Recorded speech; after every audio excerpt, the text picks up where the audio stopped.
Hi friends, எப்படி இருக்கீங்க? எல்லோரும் நல்லா இருக்கீங்களா? இன்றைக்கி நம்ம என்ன டாபிக் பார்க்க போகிறோம்னு பார்த்தீங்கன்னா, கூட்டுறவு கடன் தான் பார்க்க போகிறோம். ஆல்ரெடி கூட்டுறவு மேலாண்மையில் 2 வீடியோஸ் நம்ம பார்த்தாச்சு இல்லையா? ஸோ இன்றைக்கி கூட்டுறவு கடன் எடுத்து நம்ம படிக்க ஆரம்பிக்கலாம். வாங்க வீடியோக்குள்ளே போகலாம். அதுக்கு முன்னாடி என்னோட சேனலை மறக்காமல் சப்ஸ்கிரைப் பண்ணுங்கள், லைக் பண்ணுங்கள், ஷேர் பண்ணுங்கள். சிலபஸில் பார்த்திங்கன்னா கூட்டுறவு கடன் மற்றும் வங்கியல்ன்ட்டு செகண்ட் டாப்பிக்காக இருக்கும் இல்லையா? ஸோ அதில் நம்ம கூட்டுறவு கடனை இப்போ பார்க்க போகிறோம். இதில் முன்னுரை இருக்குது.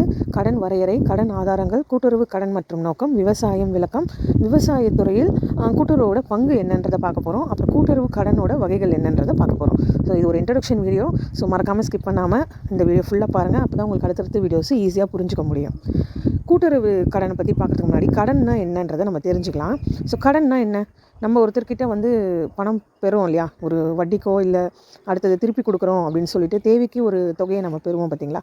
அதுதானே நம்ம கடன்னு சொல்லுவோம். ஸோ வாழ்நாளில் ஒரு மனுஷன் கடன் வாங்காமல் இருந்திருக்கவே மாட்டோம் இல்லைங்களா? அட்லீஸ்ட் ஒரு பணம் கடன் வாங்கலைன்னா கூட எதனா ஒரு விஷயங்களில் நம்ம புக்கு படித்து கொடுக்குறோம். ஸோ இந்த மாதிரி ஒரு பென்சில் ரப்பர்னு சின்ன வயசில் கடன் வாங்கியிருக்கலாம். ஸோ அதுதான் நம்ம கடன்னு சொல்கிறோம்.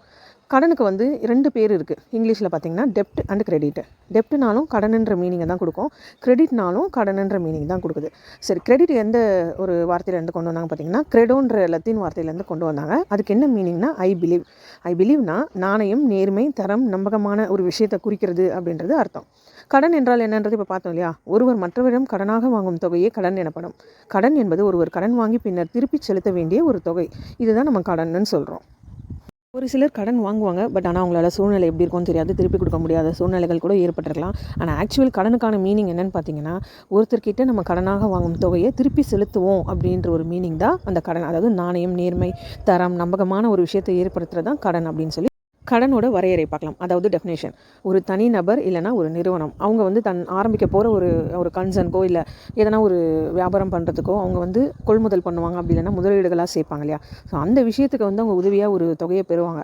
அது எங்கேருந்து வேணால் பெறலாம். ஆனால் அந்த தொகையை தான் நம்ம கடன்னு சொல்கிறோம். ஒரு குறிப்பிட்ட காலத்திற்குள் வட்டியுடன் சேர்த்து திருப்பி செலுத்த வேண்டிய தொகையும் நம்ம கடன்னு சொல்கிறோம். வாங்கின ஒரு பொருளை திரும்ப செலுத்த வேண்டிய நிர்பந்தம் ஏற்படும் போது அது கடன்களில் சேருது. ஸோ கடன்கள் பார்த்திங்கன்னா நம்ம பணமாகவோ இல்லை நகையோ இல்லை எதனா ஒரு பொருளாகவோ நம்ம வாங்குறது கடன்கள். அடமானம் வச்சு எதனா நம்ம கடன் பெறுறது, கிரெடிட் கார்டு மூலிமா கடன்கள் பெறுறது, தனிப்பட்ட கடன்கள்னு சொல்லிட்டு இந்த மாதிரி வட்டிக்கு வாங்குவாங்க இல்லைங்களா? ஸோ அந்த மாதிரி எல்லாமே கடன்களில் சார்ந்தது தான். ஸோ ஒரு பொருளை நம்ம வாங்கினதை திருப்பி செலுத்தணும். இதுக்கு பேர் கடன். ஓகேங்களா? கடனுன்றது நம்ம தெரிஞ்சவங்க மூலியமா இல்லை பக்கத்தில் இல்லை ஃப்ரெண்ட்ஸ் கிட்டே நம்ம வாங்குகிறோம். பட் நியாயப்படி பார்த்தோம்னா ஒரு கடன் ஆதாரங்கள் நம்ம எப்படி ஒரு வியாபாரம் பண்ணுறதுக்கோ இல்லை பெரிய விஷயங்கள் வீடு கட்டுறதுக்கோ இல்லை விவசாயம் சார்ந்த முதலீடுகள் பண்ணுறதுக்கோ நம்ம வாங்குகிறோம் இல்லையா? அதெல்லாம் கடன் ஆதாரங்கள் நம்ம சொல்கிறோம். இது 3 விதமான கடன் ஆதாரங்கள் இருக்குது நமக்கு. என்னென்னு பார்த்தீங்கன்னா, அரசு கடன், தனியார் கடன், கூட்டுறவு கடன்.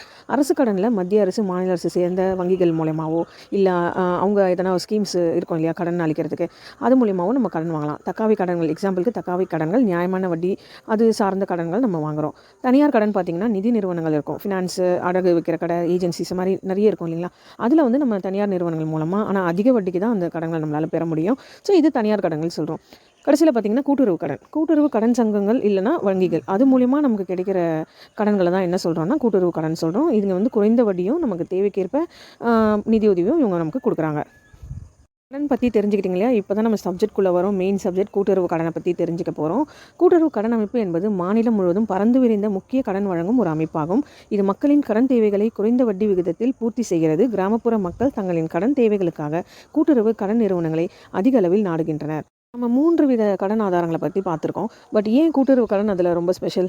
ஏன்னா அதுதான் முக்கிய கடன் வழங்கும் அமைப்புன்னு சொல்கிறாங்க.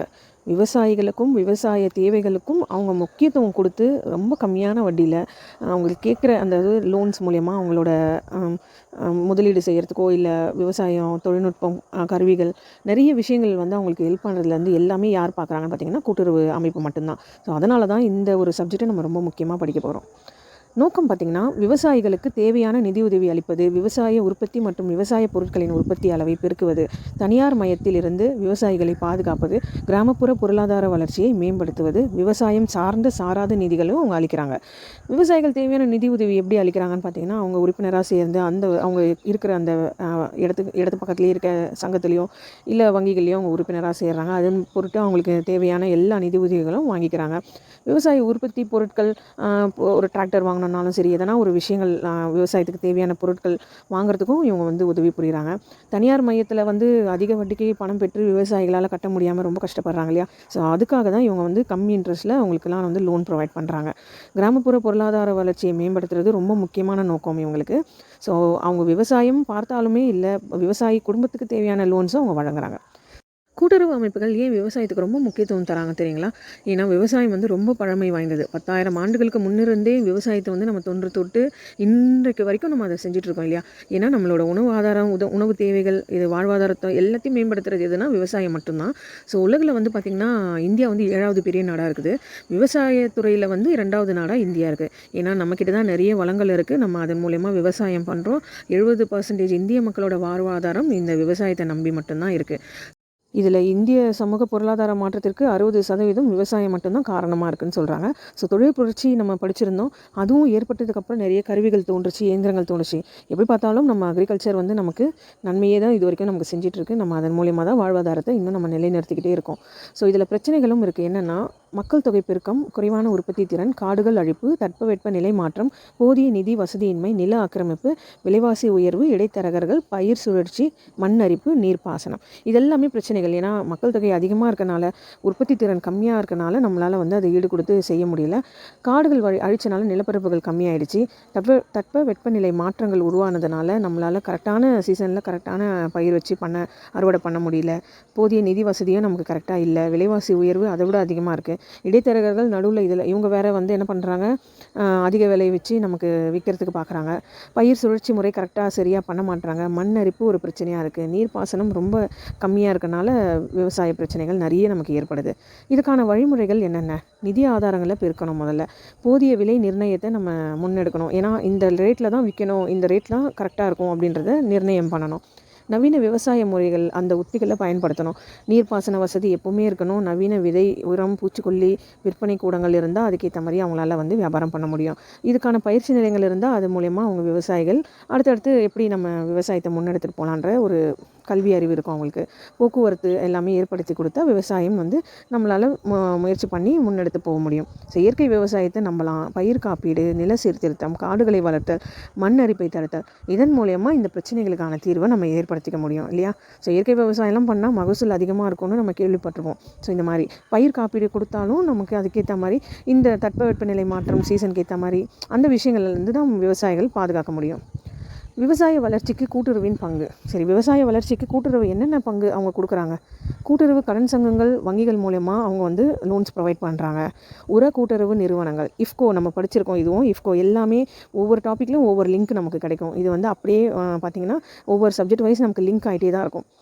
இஃப்கோ நம்ம படிச்சிருக்கோம். அது எங்கன்னு தெரிஞ்சால் கமெண்ட் பண்ணுங்கள். உர கூட்டுறவு நிறுவனங்கள் மூலமாக தரமான உரங்கள் நமக்கு கிடைக்குது. மானிய விலையில் விவசாய கருவிகள், விவசாயம் தொடர்பான பயிற்சிகள், வேலை வாய்ப்புகள், முகவர்கள், இது எல்லாமே யார் பண்ணுறாங்கன்னா கூட்டுறவு விவசாய விஷயங்களுக்காகவும் விவசாயிகளுக்காகவும் அவங்க இந்த விஷயங்களை முன்னெடுத்து பண்ணுறதுனால தான் கூட்டுறவு வந்து விவசாய வளர்ச்சிக்கு முக்கிய பங்காற்றுறாங்க அப்படின்னு சொல்லிட்டு நம்ம படிக்கிறோம். கூட்டுறவு வந்து விவசாயிகளுக்கு நிறைய விஷயங்கள் வழங்குறாங்க.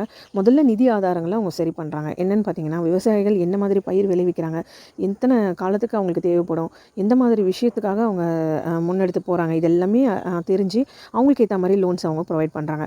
அது என்னென்னு பார்த்தீங்கன்னா 3 வகைகளான கடன் வகைகள். குறுகிய கால கடன், மத்திய கால கடன், நீண்ட கால கடன். ஸோ அவங்க எது தேவையோ அதுக்கேற்ற கடனை வந்து அவங்க கூட்டுறவு மூலயமா பெற்று அதன் மூலயமா அவங்க பயனடைகிறாங்க. ஸோ இந்த வீடியோவில் நான் கடன் வகைகளோடு நிறுத்திக்கிறேன். ஏன்னா நெக்ஸ்ட் வீடியோவில் இதை பற்றி நம்ம எலாபரேட்டாக பார்ப்போம். ஏன்னா கடன் வகைகள் இன்னும் கொஞ்சம் டீட்டெயிலாக படிக்க வேண்டியிருக்கு. ஸோ ரொம்ப லாங்காக போயிடும் இல்லைனா வீடியோ. ஸோ நெக்ஸ்ட் வீடியோவில் நம்ம இதை பற்றி படிக்கலாம். உங்களுக்கு ஜாலியாக படிங்க, புரிஞ்சு படிங்க. உங்களுக்கான சப்ஜெக்ட் வந்து டெப்த் நாலேஜ் இருந்தால் கண்டிப்பாக எக்ஸாம்ஸில் கிளியர் பண்ண முடியும். ஸோ அதனால தான் உங்களுக்காக இந்த மாதிரி டெப்த்தான வீடியோஸ் நான் ப்ரொவைட் பண்ணிகிட்ருக்கேன். ஸோ நெக்ஸ்ட் வீடியோவில் பார்க்கலாம். என்னோட சேனலை மறக்காமல் சப்ஸ்கிரைப் பண்ணுங்கள், லைக் பண்ணுங்கள், ஷேர் பண்ணுங்கள் ஃப்ரெண்ட்ஸ். பாய், டேக் கேர்.